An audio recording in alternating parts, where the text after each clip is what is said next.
Bonjour, je m'appelle Imran Aini et dans le cadre du cours PHS 1102, j'ai le mandat de faire la conception d'un radiorécepteur AM qui capte des fréquences entre 540 et 1600 kHz.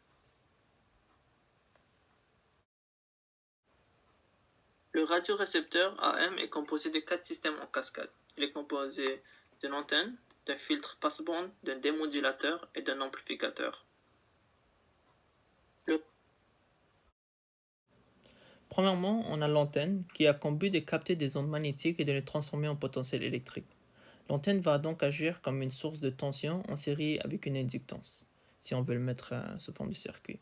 Le signal des stations étant loin, ils vont agir comme des ondes planes, uniformes, sinusoïdales et polarisées, comme vu dans le cadre du cours.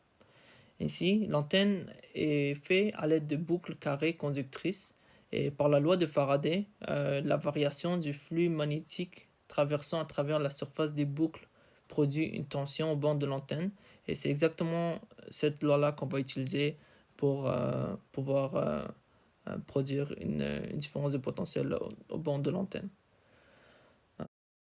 Ensuite, à l'aide d'un condensateur en parallèle, il est possible de monter un filtre passe-bande afin de sélectionner la fréquence de l'onde de la station que l'on veut. Il est possible de calculer la fonction de transfert du filtre et de l'antenne afin de définir la fréquence de résonance. Seules les fréquences près de la fréquence de résonance pourront passer et cette fréquence dépend de la valeur de l'inductance et du condensateur, comme on verra plus tard dans le choix de N et B. Il faut donc avoir un condensateur ou inductance variable afin de modifier la fréquence et ainsi de sélectionner la station que l'on veut. Dans notre cas, on choisit d'avoir un condensateur variable. Comme on le voit sur l'image, j'ai pris un condensateur variable que j'ai dessoudé d'une vieille radio. À la troisième composante du radiorécepteur est le démodulateur qui a comme but de seulement laisser, en fait, il possède un diode qui va seulement laisser passer des différences de potentiel qui vont dépasser 0,3 volts. Ainsi, il va seulement laisser passer à les fréquences qui vont être sélectionnées par le filtre passe-pas. Son but, c'est vraiment de redresser les signaux pour pouvoir seulement laisser passer à les signaux dont on veut par la suite, avec le réseau des modulateurs, transformer les signaux électriques en signaux audio pour pouvoir écouter. Finalement, il y a un amplificateur qui fait partie du radiorécepteur AM. L'amplificateur, son but, c'est que les écouteurs de tous les jours qu'on utilise, et c'est des écouteurs à faible impédance, donc on n'a pas le choix d'augmenter l'amplitude du signal, vu qu'on n'a pas des écouteurs à haute impédance. Donc l'amplificateur est muni d'un ampli-up, puis lui, son but c'est d'augmenter l'amplitude du signal pour qu'on puisse mieux entendre. Ainsi, l'amplificateur il permet de garder la sélectivité du filtre passe-bande tout en alimentant les écouteurs à faible impédance. En d'autres mots, sans l'amplificateur, le circuit perdrait à sa sélectivité. En fait, le filtre passe-bande perdrait sa sélectivité. Je vais maintenant justifier mes choix de conception. Plus précisément pour le paramètre B, qui est la longueur d'un côté du carré de l'antenne, et du paramètre N, qui est le nombre de tours faits par l'antenne.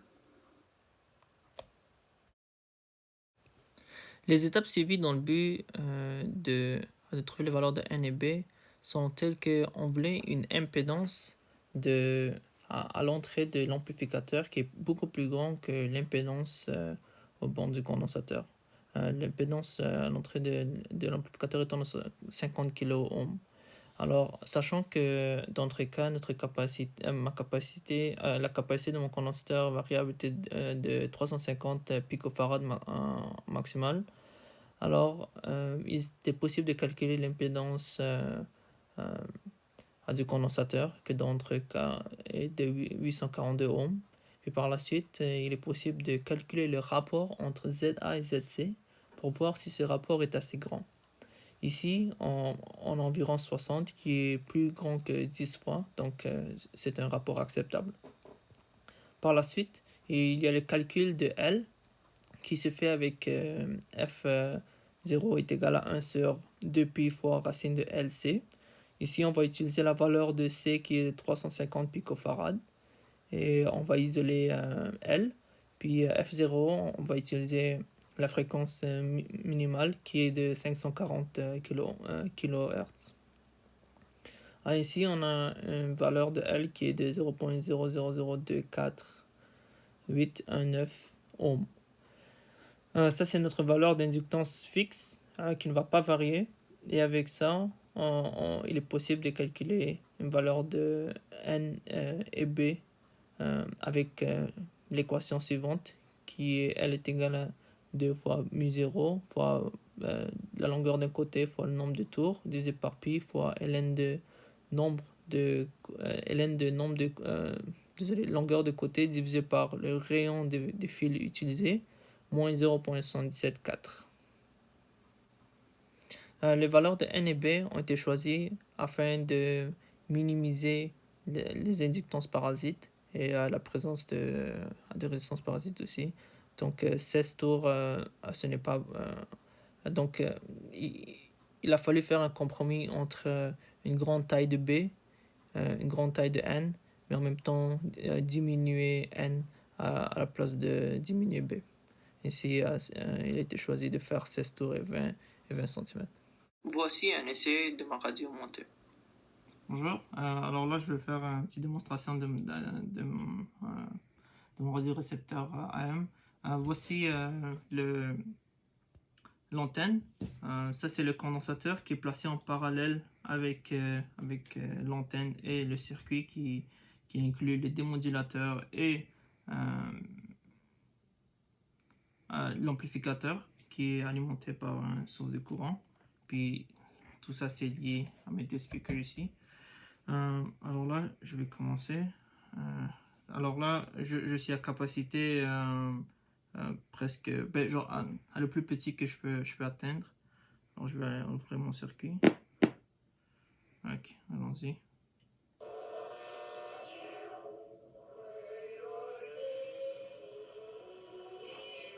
Ça marche.